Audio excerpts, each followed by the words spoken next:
हम बन गेलो।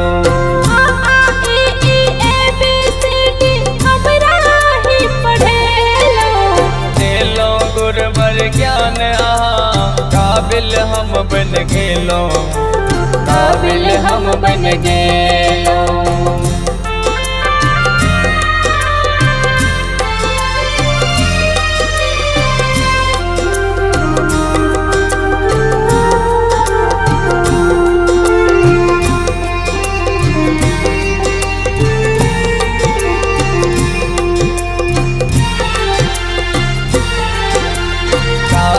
आखर महिष बराबर बूझत हम छलिए।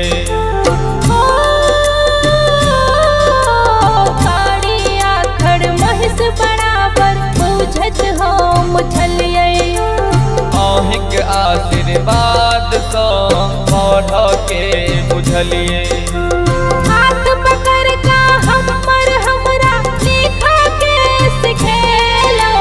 देलो गुरबर ज्ञान काबिल हम बन गेलो, काबिल हम बन गेलो।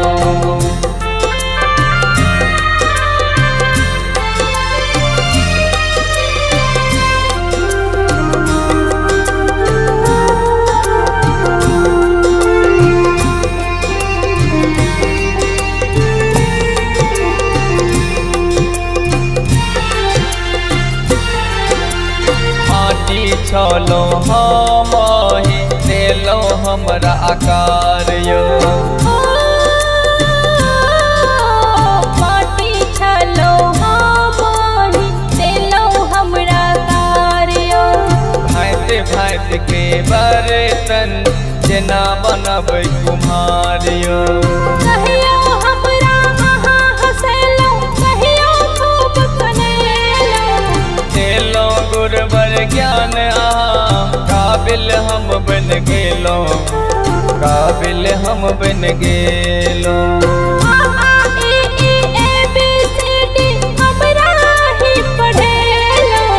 देलो गुरबर ज्ञान काबिल हम बन गेलो, काबिल हम बन गेलो।